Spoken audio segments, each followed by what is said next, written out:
కొన్ని కామెంట్స్ చేశారు.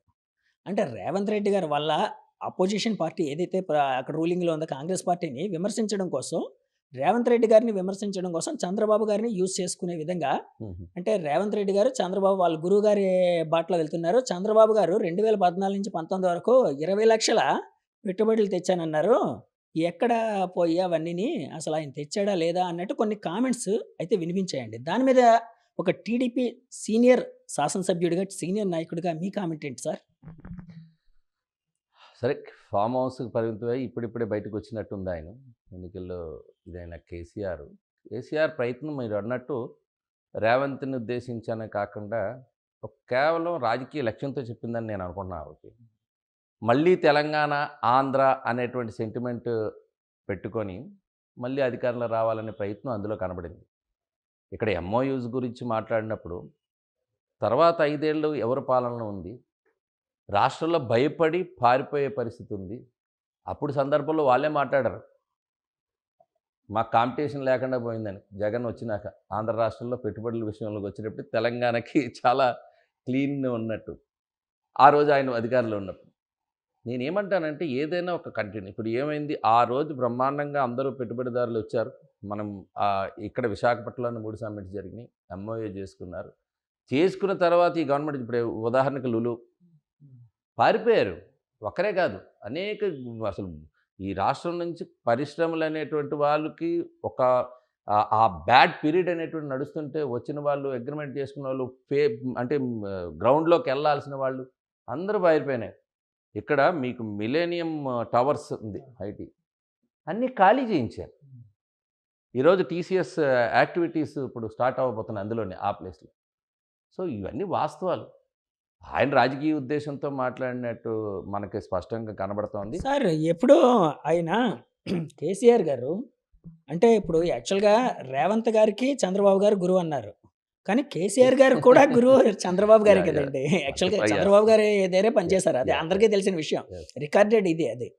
కానీ ఆయన ఎప్పుడో ఒక సెంటిమెంట్ రగల్చడం కోసం చంద్రబాబు గారిని ఎందుకు యాహ్! ప్రత్యేకంగా ఎంచుకుంటాడు. టార్గెట్ చేస్తారు? ఎంచుకుంటాడు. దాని మీద ఎంచుకుంటాడు. ఏంటి సార్ కారణం ఇప్పుడు ఏంటి? ఆంధ్ర, తెలంగాణ ఆ రోజు ఆంధ్ర, తెలంగాణ విడిపోయినప్పుడు అన్నదమ్ముల్లా విడిపోవాలనేటువంటి మాటల్లో మాట్లాడిన వ్యక్తులే అక్కడ రాజకీయాలకు వచ్చేటప్పటికి తెలంగాణకు, ఆంధ్రాకు ఒక కాంపిటీషన్ పెట్టో, ఆంధ్ర నాయకత్వం ఇక్కడ సమర్థవంతంగా నడిస్తే ఇక్కడ తెలంగాణలో నష్టపోతామనేటువంటి ఆలోచనలు రగిల్చే విధంగా వాళ్ళు వెళ్తూ ఉంటారు.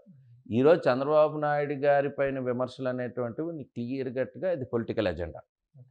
అందులో నిజమైనటువంటిది లేదనేది అందరికీ తెలుసు. మీరన్నట్టు రేవంత్ రెడ్డి గారు చంద్రబాబు నాయుడు గారి శిష్యుడే. కేసీఆర్ కూడా చంద్రబాబు నాయుడు గారి శిష్యుడే. అందులోని ఈ అందరూ కూడా తెలుగుదేశం పార్టీ నుంచి తయారై ఎళ్ళిన ముఖ్యమంత్రులు ఆళ్ళిద్దరు. కాబట్టి ఈ పార్టీల్లో ఈ షెల్టర్ పైన ఇక్కడ చేసి ఎళ్ళిన వాళ్ళు. రాజకీయ ఆలోచనలు చేసినప్పుడు ఒక రాష్ట్రాలు 2 విడిపోయిన తర్వాత ఆ రాష్ట్రానికి వాళ్ళు అక్కడ ఆధిపత్యం పోరులో ఈ ఈ ఈ వ్యూహాత్మకంగా ఇక్కడ విమర్శిస్తే వాళ్ళకి లబ్ధి పొందుతుందని. రెండోది ఒక ఇంటర్నల్ ఆ స్నేహం కూడా. ఇప్పుడు ఇద్దరు ఒకే టైం ఆయన ఫార్మ్ హౌస్‌కెళ్తాడు. ఈయన బెంగుళూరులో ఎవరితో ప్యాలెస్‌కెళ్ళిపోతారు. సార్ ఇంటర్నల్స్ స్నేహం అదే కదా! కేసీఆర్ గారికి? జగన్ రెడ్డికి ఇంకెవరు కూడా అందరికీ తెలిసింది. మా ప్రతిపక్ష నాయకుడు ఆయన. వీళ్ళందరూ మొన్న గూడా వాళ్ళ కేటీఆర్ అండ్ జగన్ కలిసి ఒక సభలో ఇవన్నీ గూడా క్లియర్‌గా అర్థమవుతున్న పాలిటిక్స్. కొత్తగా మనం చేయడానికి ఏం లేదు.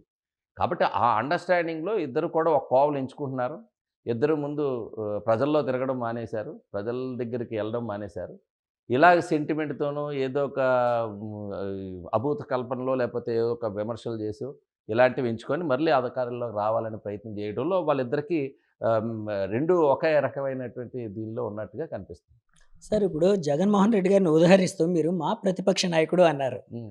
సార్ మన అదే రాష్ట్రం అది. అహా! కాదు మన సార్. రాష్ట్రం కాదా అతను కూడా? రాష్ట్రం అదేదే ఆంధ్రప్రదేశ్. కానీ ఆయన ప్రతిపక్ష నాయకుడు పదవి ఇవ్వలేదని ఆయన బాధపడుతున్నారు. ప్రతిపక్ష పార్టీ అన్నాను.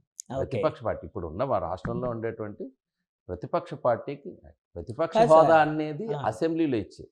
అవును. ఇక్కడ రాష్ట్రంలో ఉండేటువంటి ప్రతిపక్ష పార్టీ ఇప్పుడు అవును. ఉన్నటువంటి 3 వైసీపీ. పార్టీల్లో వైసీపీ ఉంది. అవును.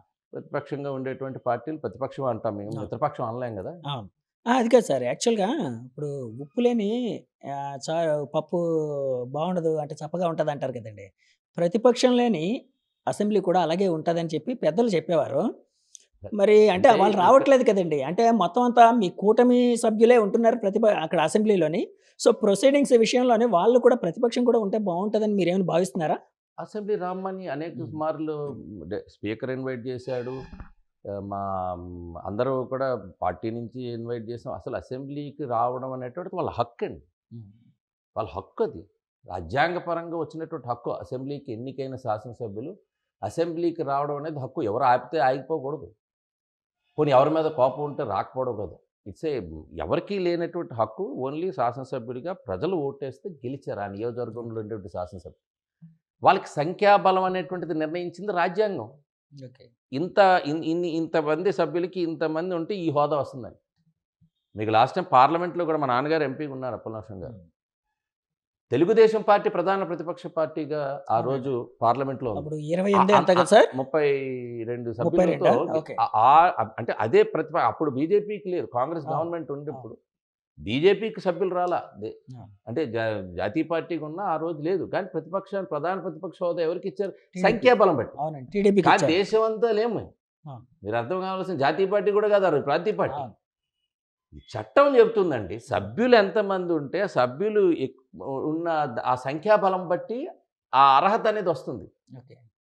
అది అది ఆ ఆ మాత్రం ఒక చిన్న అంశం అంటే అది ప్రధానమైనటువంటి అంశం. ప్రతి ఒక్కరికి తెలిసిన అంశం. రాజ్యాంగంలో ఉన్నటువంటి అంశం. అందువల్ల ఎన్నిక అంతమంది సభ్యులు గెలిపించుకోవడం ప్రజలు. ప్రజలు ఓకే. తీసుకున్న నిర్ణయం. ప్రజల నిర్ణయం వల్ల మనకు సభ్యత్వం తక్కువ మంది సభ్యులు గెలిచారు. ఆ గెలిచిన తక్కువ మంది సభ్యులతో ప్రతిపక్ష హోదా కావాలి. ప్రతిపక్ష హోదా అంటే ఆయనకి కొన్ని ఫెసిలిటీస్ అడిషనల్‌గా ఆ!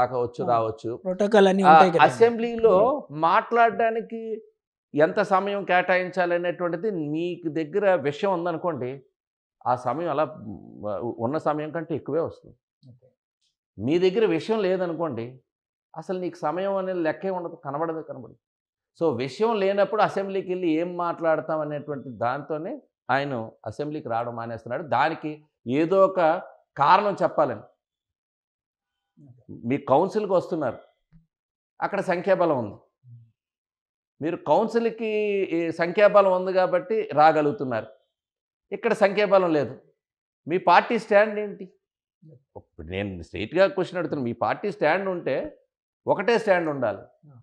సో, సభ్యులు తక్కువున్నారు. అక్కడ ఆర్గ్యూ చేయటానికి, మాట్లాడడానికి కూడా ఎవరు మాట్లాడే పరిస్థితిలో లేరు.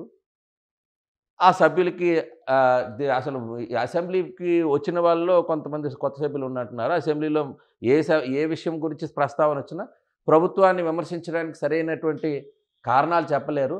అందులో గత 5 ఏళ్లలో వాళ్ళు చేసినటువంటి అన్నీ కూడా ఆ సబ్జెక్ట్స్ వస్తాయి. వస్తే ఏం మాట్లాడాలో కూడా తెలియని పరిస్థితిలో ఉన్నారు కాబట్టి రాలేదు. ఇది అందరికీ తెలిసిన విషయం. దీనికి ప్రతిపక్ష హోదా అని పరిస్థితి ఎలా వస్తుంది? రాజ్యాంగబద్ధమైనటువంటిది ఎవరు నిర్ణయం తీసుకుంటారు? ఎవరికా ఇదుంది చెప్పండి మీరు. ఇది లేదు అది దానికి ఇది ఇట్స్ క్లియర్‌గా గెలుచుకొని రావాల్సినటువంటి అంశాలు. పబ్లిక్ అకౌంట్స్ కమిటీకి ఎలక్షన్స్ జరిగితే నామినేషన్స్ కూడా వేశారు. ఓకే. పీఏసీ జనరల్‌గా ప్రతిపక్ష పార్టీకి ఇస్తారు. ప్రతిపక్ష అవునండి. అప్పట్లో కేశవ్ గారికి ఇచ్చారు ఎప్పుడు కదండీ! ఎప్పుడూ ఉంటుందది. కానీ సంఖ్యాబలం ఉండాలి. ఎన్నిక జరుగుతది అది. అవును. దానికి ఎన్నికయ్యే బాడీస్. సంఖ్యాబలం లేదు. నామినేషన్‌లేశారు. అంటే అది కూడా అవగాహన లేదు. నామినేషన్‌లేసి పోటీ నుంచి తప్పుకున్నారు. అంటే సభ్యులు లేరు కాబట్టి. సో, పీఏసీ ఎందుకు రాలేదు? పబ్లిక్ అకౌంట్స్ కమిటీ ప్రతిపక్షాలకి రావాల్సింది. అంటే నీకు సంఖ్యాబలం లేదు. సో, ఇలాంటివన్నీ కూడా చట్టపరంగా లేక ముందు నామినేషన్‌లేశారు. మాకు రావాల్సింది గదా అని. తర్వాత ఈ కాబట్టి ఇవన్నీ ఆయనకి అవగాహన లేదు. ఏదో ఒక్క ఛాన్స్‌లో వచ్చి ముఖ్యమంత్రి అయినాడు తప్ప ఆ తర్వాత పాలన ఏ రకంగా చేయాలనేటువంటిది అడ్మినిస్ట్రేషన్ కూడా కంట్రోల్ రాలేకపోవడం. అస్తవ్యస్త పాలన, ఒక విధ్వంస పాలన ఈ రాష్ట్రంలో ప్రజలందరూ చూశారు కాబట్టి అసలు వారి వారి గురించి కూడా ఆలోచించేవాళ్ళు కూడా లేరు.